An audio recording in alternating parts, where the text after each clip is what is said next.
우리 계속해서 예수님께서 말씀하신 하나님 나라의 7가지 비유를 살펴보고 있습니다. 오늘은 그 가운데 세 번째와 네 번째 비유인 겨자씨 비유와 누룩 비유입니다. 이 두 가지 비유를 한꺼번에 살펴보는 이유는 이 두 비유는 그 말하고자 하는 것이 비슷해 보입니다. 겨자씨는 아주 작은 씨앗인데 그것이 심어서 자라면 아주 커진다. 누룩은 어떻습니까?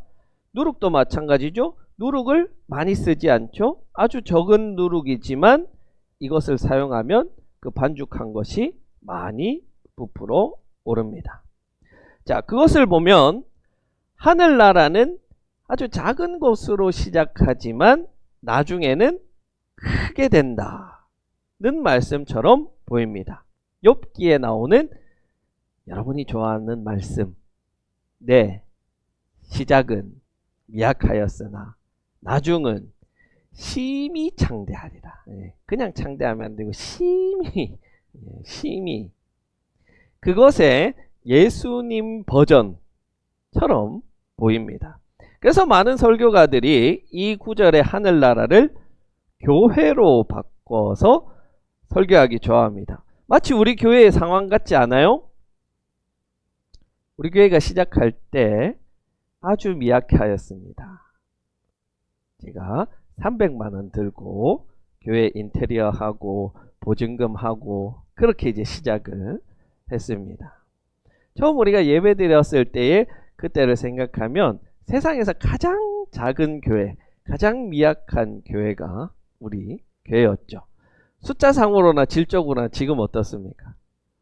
여전히 우리가 막 큰 교회다 라고 할 수는 없지만 그 7년 전에 비하면 많이 성장했죠.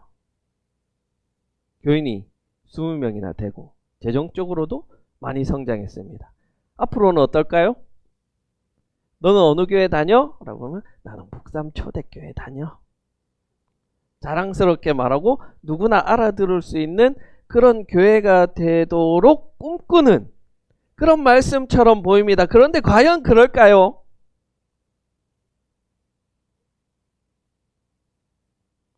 예수님은 그 교회의 양적 성장에 대해서 이야기하고 싶어 하시는 걸까요?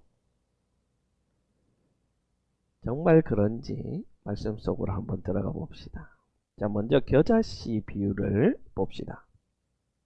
이 비유를 알기 위해서는 겨자씨가 어떤 씨인지 또 자라면 어떻게 되는지 알아야겠죠. 여러분 겨자씨 본 적 있습니까?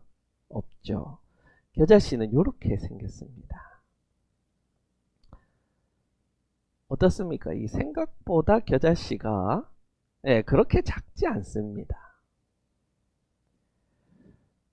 왜냐하면 이 겨자씨는 실제로 그 어떤 씨보다 작아서 그 작다라고 표현한 게 아니고 관용적인 옥구입니다.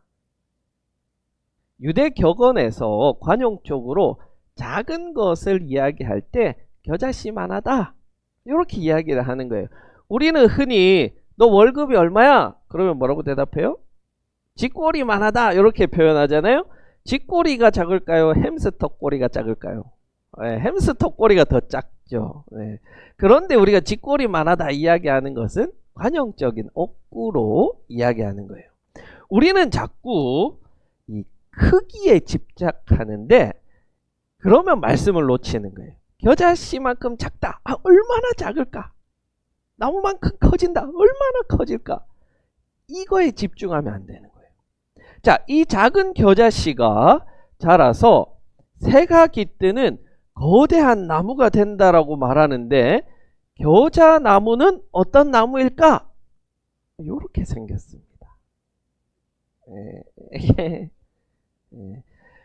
맞아요. 우리가 제주도에서 흔히 볼 수 있는 그 유채꽃과 거의 똑같이 생겼습니다. 큽니까? 대단합니까? 아니에요. 그래서 성지순례 가는 분들이 제일 실망하는 게 이거래요. 겨자 나무가 엄청 크기를 기대하는데 그냥 들판에 피어있는 잡초 같으니까 실망한다는 거예요.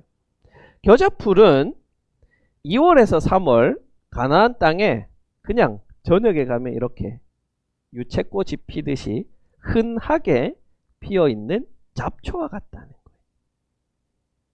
그런데 재미있는 건 뭐냐면 이상하지 않아요? 생각이 든다? 그거보다 더 이상한 게 있는데 큰 나무다?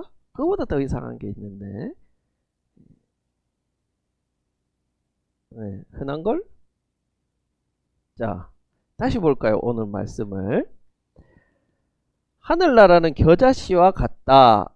어떤 사람이 그것을 가져다가 자기 밭에 심었다. 이상한 거 모르겠어요? 네, 이 잡초를 뭐하러 밭에 갖다 심습니까? 바보죠, 바보. 이 농부는 바보입니다. 흔하게 그냥 알아서 자라는데 뭐하러 이걸 밭에 갖다 심느냐는 거예요. 자, 이렇게 되니까 이제 완전히 말씀이 미궁에 빠지게 됩니다. 여러분을 건져드리겠습니다. 자, 우리가 먼저 이 말씀을 이해하기 위해서는 크기에 집착하면은 이 말씀의 핵심을 놓치게 됩니다. 겨자씨라는 것, 그리고 겨자풀의 본질에 집중할 필요가 있어요. 가나안에서 이 겨자는 여러분 보시다시피 엄청나게 잘 퍼지는 잡초입니다. 한번 자라기 시작하면은 경계를 넘어서서 마구 퍼지어 나가게 됩니다. 그래서 유대 전통에서는 이것을 밭에 섞어 심지 못하도록 하고 있습니다.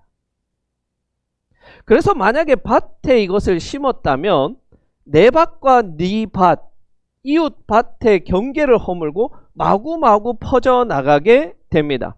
겨자는 경계를 모릅니다. 들판에 있으면 들판에서 퍼져나가고 밭에 있으면 밭에서 들판으로 퍼져나가고 들판에서 밭으로 퍼져나가는 게 겨자입니다. 겨자는 가리지 않는다는 거예요. 이제 이걸 교회에 한번 적용해 봅시다. 교회란, 하늘나라란 겨자씨와 같다고 했습니다. 어떤 교회는 이렇게 들판에서 자라는 교회도 있고 어떤 교회는 주인의 밭에 심기워진 겨자씨도 있어요. 처음부터 우리 교회처럼 광야의 한복판에서 피어난 겨자도 있고 어떤 교회는 출발부터 그 빵빵한 재정과 후원 그리고 많은 교인들이 모여서 시작하는 곳도 있습니다. 그렇게 서로 심기고 자라나는 곳은 다르지만 이 교회는 그런 경계를 허물고 계속해서 퍼져나가야 하는 거예요. 그게 겨자씨의 속성입니다. 율법의 경계, 민족의 경계, 부자와 가난한 자의 경계, 생각이 다른 경계, 나와 너와의 경계를 넘어서서 퍼져나가는 것이 겨자의 특징인 거예요. 부자들만의 전유물로 가난한 자들이 모이는 그런 불쌍한 공동체가 아니라 어떠한 경계도 허물고 누구도 소외되지 않는 교회가 겨자씨 같은 교회입니다. 어떤 교회는요, 이 들에 피어난 아주 작은 겨자씨 풀만큼 자라나기도 합니다. 어떤 교회는요, 거대한 나무처럼 자라나는 교회도 있습니다. 그렇게 거대하게 자라난다고 해서 그 교회가 하늘나라가 아닙니다. 왜 하늘나라냐면 예수님이 말씀하신 하늘나라가 되기 위해서는 32절에 새들이 와서 가지에 깃든다 이렇게 표현합니다. 새들이 깃든다. 아니 도대체 이 풀에 새들이 어떻게 깃들지는 것도 여러분 비유로 이해를 하셔야 돼요. 새들이 깃든다는 표현은 에스겔 17장, 31장, 다니엘 4장에서 보여주는 이미지인데 이것은 언제나 이방 민족들이 하나님 나라로 들어온다. 것을 비유적으로 표현하는 거예요. 에스겔 31장 6절 너의 큰 가지 속에서는 공중의 모든 새가 보금자리를 만들고 가는 가지 밑에서는 들의 모든 짐승이 새끼를 낳고 그 나무의 그늘 밑에서 모든 큰 민족이 자리 잡고 있다. 하늘나라와 같은 교회, 겨자씨 같은 교회는 새들이 깃들일 만큼 거대한 나무만 그렇게 될 수 있느냐, 혹은 작아서 새들이 오지 못하느냐, 그것으로 결정되는 게 아닙니다. 겨자풀은 어디에나 있고 보잘것 없지만 거기에 새들이 깃들이게 됩니다. 민족의 구분 없이 찾아옵니다. 피부 색깔이 다르고 성적 취향이 다르고 서로 생각이 다르지만 누구나 쉴 수 있도록 찾아오고 누구나 찾아와서 회복되어질 수 있는 그곳이 하늘나라요, 우리가 만들어갈 겨자씨 같은 교회입니다. 겨자씨 같은 교회는 누구나 올 수 있는 교회입니다. 누룩은 어떻습니까? 누룩과 같은 교회. 성경에서 누룩은 제거되어야 할 부정적인 것입니다. 특히 죄를 누룩으로 많이 비유하죠. 죄가 있으면 그 죄가 그 사람 전체를 부패하게 만듭니다. 예수님은 이 부정적인 상징을 하나님 나라의 비유로 뒤집어 버립니다. 도발하는 거예요. 어떻게? 교회는 깨끗한 자들만의 모임이 아니라는 거예요. 하나님 나라는 거룩한 자들의 모임이 아니라는 거예요. 우리는 그렇게 다 누룩과 같은 죄가 있는 존재들이고 부정한 존재들이고 다 모자랍니다. 그런 자들이 모인 곳이 교회 공동체입니다. 그런 누룩과 같은 교회가 힘을 발휘할 때가 언제냐면 우리들끼리 모여서 행복하게 지내고 맛있는 거 먹으러 다니고, 그게 아니에요, 여러분. 교회의 진정한 힘은, 하나님 나라의 그 진정한 파워는 세상 속으로 이 누룩이 섞여 들어갈 때 나타나는 거예요. 그래서 섞여 들어간 그 교회가 세상 전체를 부풀고 변화시키는 게 누룩의 힘입니다. 여러분, 빵을 만들기 위해서 누룩을 섞죠. 근데 오늘 말씀에 보니까 이 여자가 가루 서말 속에 누룩을 넣었다는 거예요. 가루 서말은 성경 단위로 하면 구약적 단위로 한 에바입니다. 한 에바가 서말이에요. 그럼 이 서말은 얼마나 되느냐? 부피로 40리터입니다. 40리터. 여러분, 우리 그 밀가루 중력분 이렇게 그 포대자루 하나 큰 게 이게 40kg잖아요. 그렇죠? 이만한 포대를 반죽한다는 거예요. 이것은 한 가족이 먹는 양이 아니죠.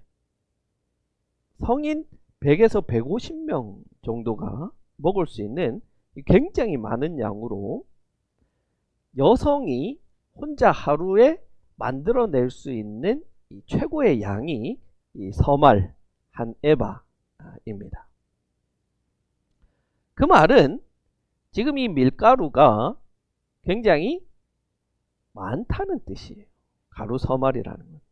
그렇게 굉장히 많은 그 가루 서말에 누룩을 얼마나 넣을까요? 누룩 서말을 넣습니까? 그렇게 하는 사람은 없어요.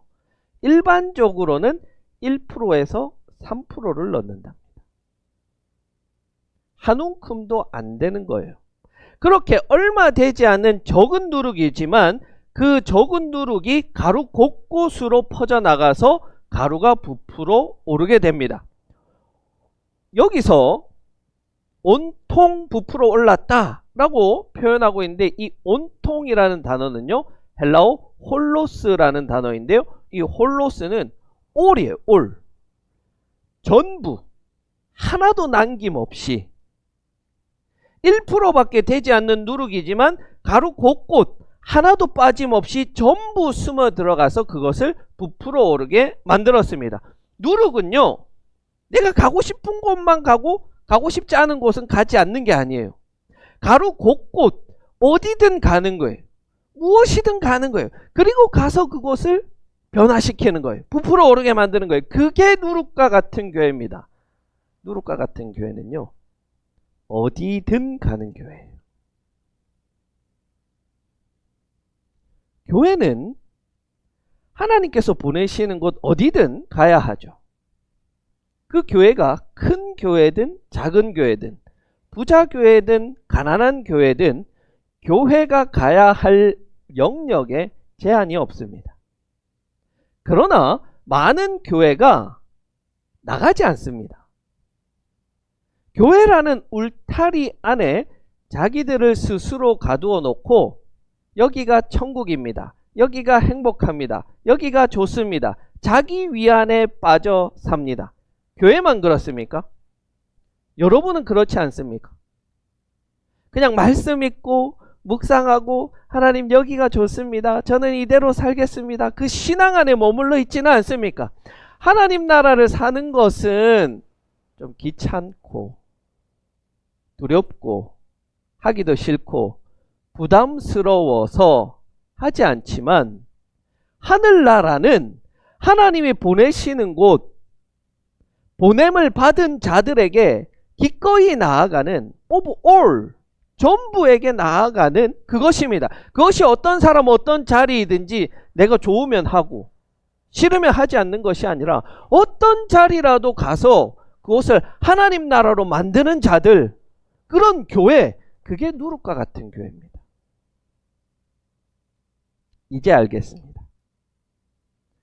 겨자씨 같은 교회라는 것은 경계 없이 누구나 올 수 있는 교회이고, 누룩과 같은 교회는 어디에든지 가는 교회입니다.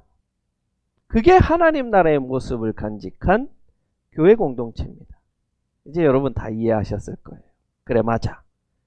우리 교회 북삼초대교회는 누구나 올 수 있는 교회, 회복되는 교회, 치유되는 교회. 우리도 누구에게나 나아가는 교회가 되어야겠어. 이제 우리가 그런 교회로 만들어가면 좋겠어. 그러면 이제 여러분 어떻게 하실 겁니까? 우리는 무엇을 해야지 그런 교회로 이 교회를 만들어갈 수 있습니까? 새들이 깃들이고 세상을 변화시키는 그 멋진 교회를 만들어가기 위해서 여러분 무엇을 하겠습니까?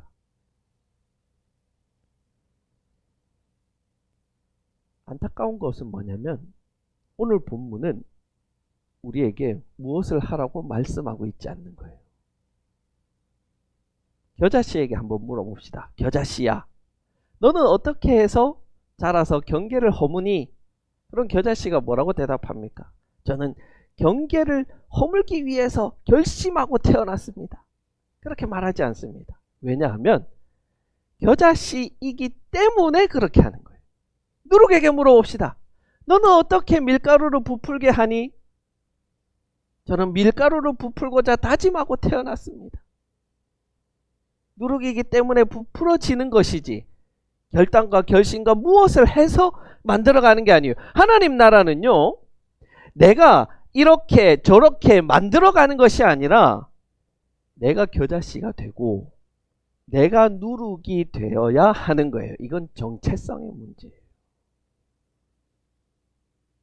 진짜 질문은 이겁니다. 당신은 지금 겨자씨입니까? 아니면 죽은 씨앗입니까? 당신은 누룩입니까? 아니면 죽은 누룩입니까? 하나님 나라는 우리가 잘 기획하고 조직하고 돈을 들여서 실행해서 만들어가는 곳이 아닙니다. 내가 변할 때 만들어져 가는 거예요. 누구나 올 수 있도록 포용하는 교회가 되도록 애쓰는 게 아니라, 교회가 세상으로 나아가기를 결단하자는 이야기가 아니라 겨자씨로서 나의 본성을 회복하고 누룩의 본성을 회복해 가자는 그 이야기가 하나님 나라의 이야기입니다. 설교를 마무리하면서 본문에서 한 가지를 더 보게 됩니다. 겨자씨를 심은 사람, 누룩으로 반죽한 사람, 이 두 사람은 이름 없이 그냥 어떤 사람, 어떤 여자라고 말합니다. 다윗, 바울, 베드로와 같이 위대한 신앙의 영웅들이 하나님 나라를 만들어가는 게 아니라 이름 없는 어떤 사람, 어떤 여자, 엄청난 결단을 하고 순교를 각오하고 저 알지도 못하는 나라에 가서 복음 전하는 이들이 아니라 그냥 삶 속에서 겨자씨 하나 심고 그냥 누룩을 섞는 그 평범한 사람들의 이야기인 거예요. 하나님 나라는 결코 영웅들에 의해서 만들어지지 않습니다. 이름 없는 누군가가 그 삶의 자리에서 그냥 심고 그냥 섞여 들어간 그 자리에서 거창한 선언 없이 화려한 프로그램 없이 여러분이 마주한 그 일상에서 겨자씨답게 누룩답게 살아가는 그것입니다. 이번 한 주간 이제 여러분들이 하나님 나라를 살 것입니다. 여러분에게 찾아오는 그 사람에게 경계 없이 하나님 나라를 경험하게 하십시오. 또 차별 없이 누구에게나 다가가서 하나님 나라를 체험하게 하십시오. 여러분의 이름 없는 그 작은 포용과 허용과 인내를 통해 살아가십시오. 대단하지 않아도 됩니다. 겨자씨만 하면 충분합니다. 누룩 정도면 됩니다. 나머지는 하나님이 하실 것입니다. 그것을 믿고 전적으로 겨자씨와 누룩의 삶을 살아내는 우리 모두가 되기를 간절히 기원합니다.